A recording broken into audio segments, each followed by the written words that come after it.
Thank you, Mr. DJ. I'd have preferred if you had allowed the first sentence to finish. Where Tosh says, I don't want no peace, I want equal rights and justice. Madam Chairman and Madam Chairperson and Mr. Chairman, members of the Roundtable, comrades and citizens of Trinidad and Tobago, a very good night to you all, and especially to the people of St. James. I want to begin, however, by saying that a file has already been opened in the offices of the Banking, Insurance and General Workers Union for wrongful dismissal of Julia Davy.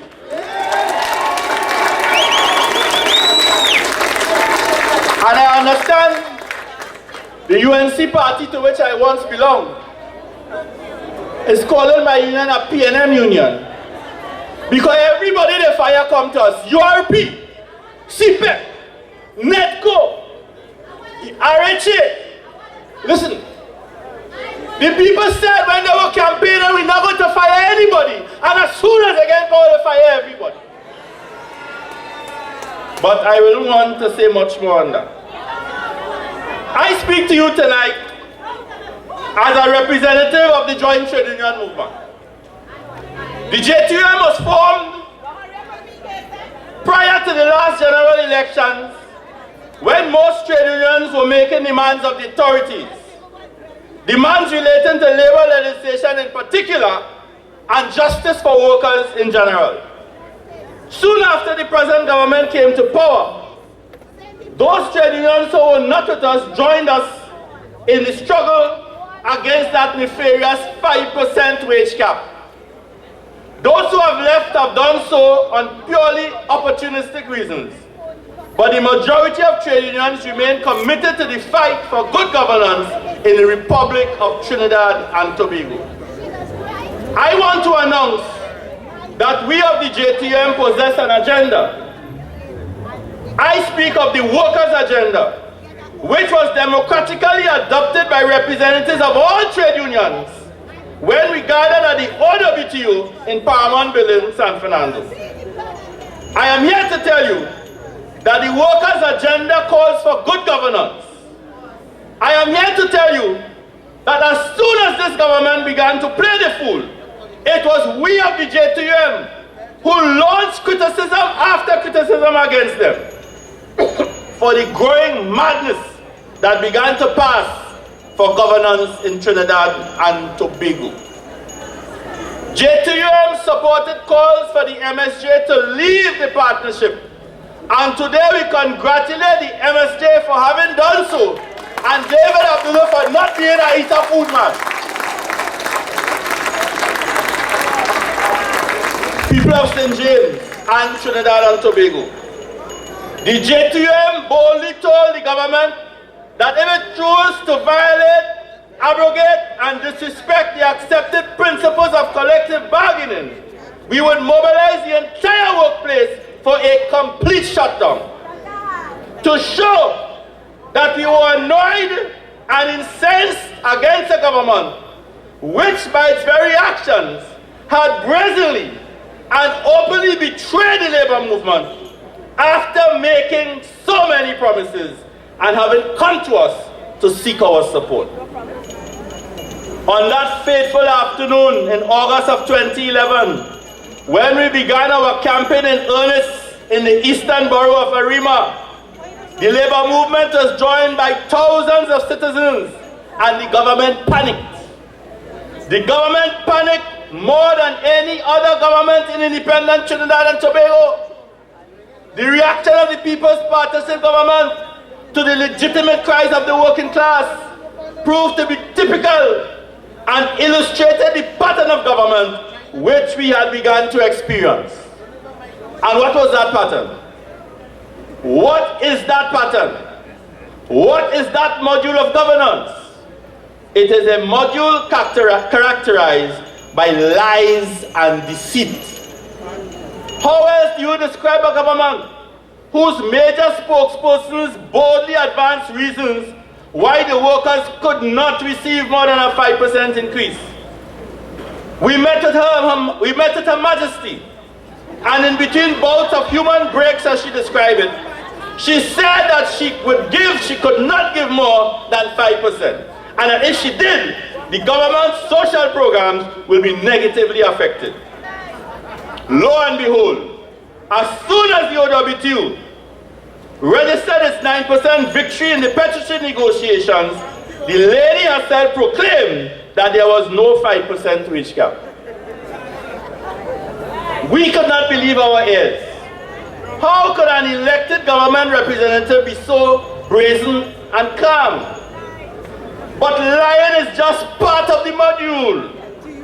Arrogance proved to be the other major characteristic. Who displays more arrogance than Jack himself? FIFA Jack or Bajan Jack?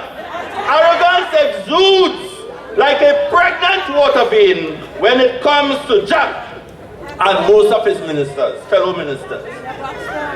We have had the recent example when the Minister of Education falsely accused the tutor's second vice president of misconduct, when in fact it was the minister himself who was guilty of misconduct.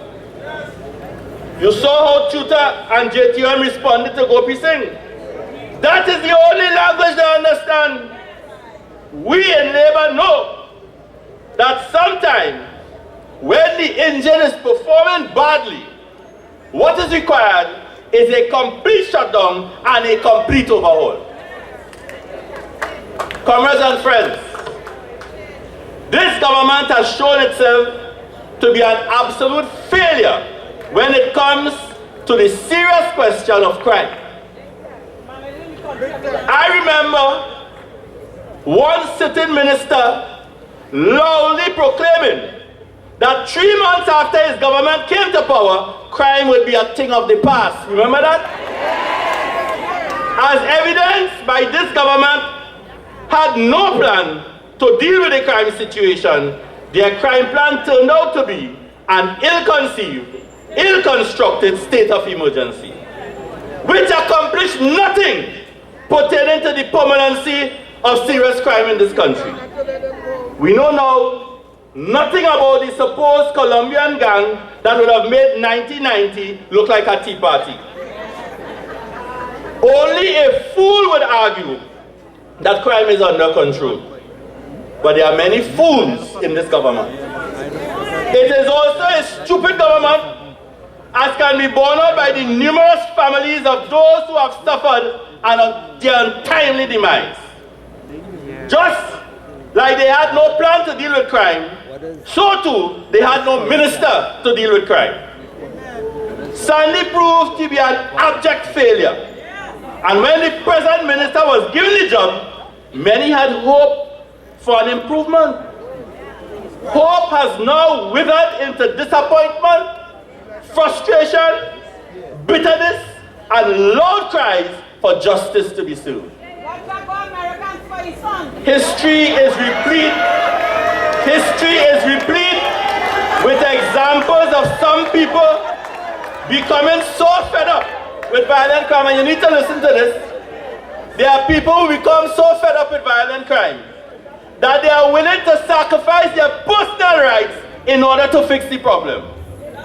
This is what leads to dictatorship, and that is what Jack is banking on. He believes that the population will allow a government to do just about anything to deal with criminal activity. But the act of precepting of soldiers will not fix the problem. Utilize the armed forces, of course, but police must do the arresting and so forth. Otherwise, you are in the middle of a military state of affairs in quick time. It is easy, mark my words, it is easy to slip into darkness, but it will be very difficult to see the light again. JTUM has for some time openly called for the dismissal of the National Security Minister, even before he held that portfolio. Our criticism of Jack Warner are well known, but in the present circumstance, we of the JTUM wish to make it lucidly clear that we do not support the idea of precepting soldiers to perform duties of police officers. It just will not work. We know that the Chamber of Commerce has called for that idea to be dropped. The Downtown Owners and Merchants Association have said to drop that idea. The Trinidad and Tobago Police Service Welfare Association, the recognized and legal representatives of the police officers who walk the streets, have also condemned that plan. Today, Fighton has also added his voice in criticism of this grand idea. Yet the government, devoid of a credible crime plan, will try anything that they think may work. I want to warn all citizens, show me any country where soldiers are performing police work, and I will show you a country devoid of human rights. Time and again, it has been shown that when insecure, unpopular politicians are put in charge of an army, they find it impossible to resist using that machinery against political opponents. We already have had attacks on the media by that honorable gentleman. We have already had the destruction of the highway reroute movement, leading by this gentleman leading the armed forces. Open your eyes and see. The trade union movement must be aware that in Latin America, we have seen trade unionists repressed, killed, and have disappeared at the hands of armed judicial and extrajudicial elements. I ask the question, who will guard these guards? Comrades all, in this present mess in which we find ourselves, I again call on the Prime Minister of Trinidad and Tobago to remove from office forthwith Jack Warner.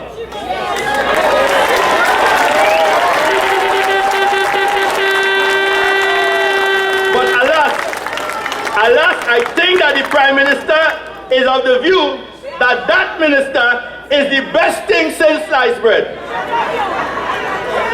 She has confused work ethic with ethics as an application of morality.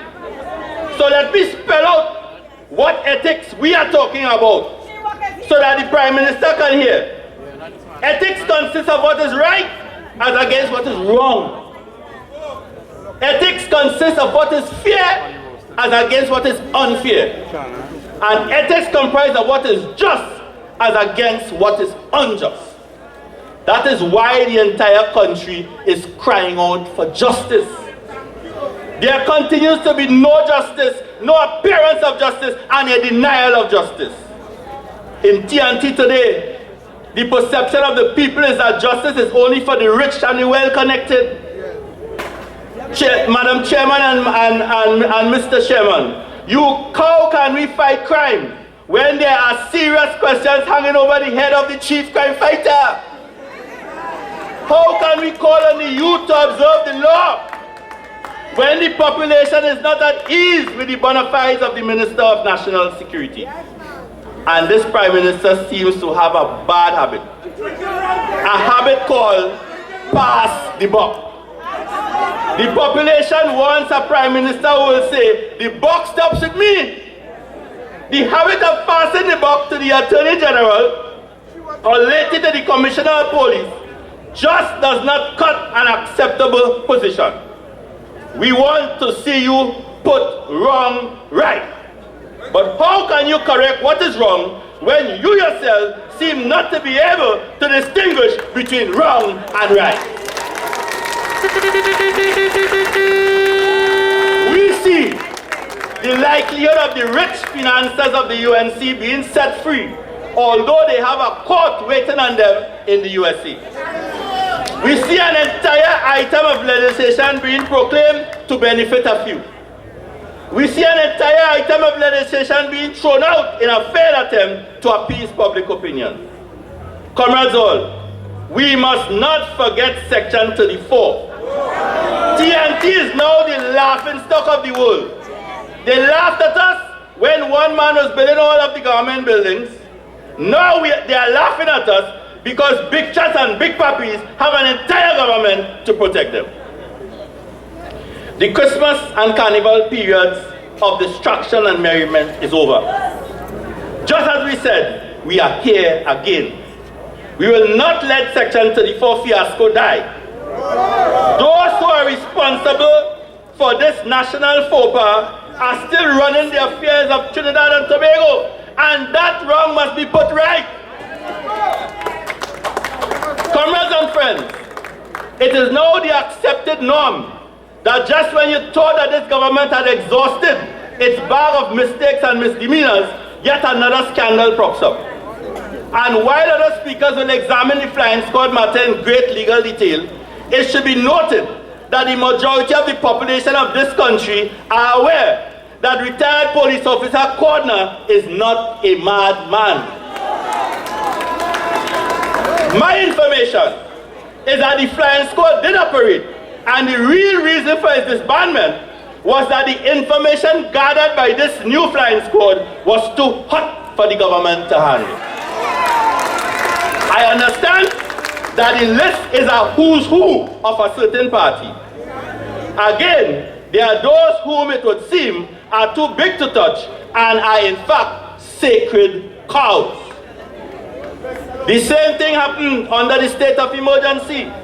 A list was compiled of certain folks high up in business and other callings, and when the list was examined, it was shelved, and the security forces were unleashed in the ghettos against poor, defenseless young men in particular. And then they tried to soak and fool them with color me orange. The JTUM say, color me permanent. It is only adequate training and permanent jobs which will sustain poverty alleviation and job creation. Money must be allocated. That is the price we must pay as part of the solution for fighting crime. In Trinidad and Tobago today, there are many who are using crime to become richer, and the poor people are looking on. Remember the container that was found filled up with narcotics in Point Lisas during the state of emergency? The businessman who imported that container simply said, I do not know how that got into my container, and that was the end of the matter. All of this is governance, UNC's Kamla style. They have caused this nation to be a moral wreck, floundering in the choppy waters of misgovernance and lack of accountability. We see in all of this too, the very National Security Minister using parliamentary privilege and his ministerial portfolio to spy on people and then threaten them in parliament. The people of Trinidad and Tobago are peace-loving folk and are not into this violent removal of a regime. We know to remove administrations. The people of Tobago have recently shown us what is to be done. Plotting. We have the ballot box. We intend to use it. And when that time comes, we will not forget this government in name alone, who has perpetrated the greatest level of misgovernance this country has ever seen. JTUM says, follow the workers' agenda. JTUM says, repeal the Repressive Industrial Relations Act. JTUM says, no to a military state. JTUM says, dismiss the Minister of National Insecurity. Long live the Roundtable. Long live the leaders. Forward ever, backward never. Forward ever, backward never. I thank you.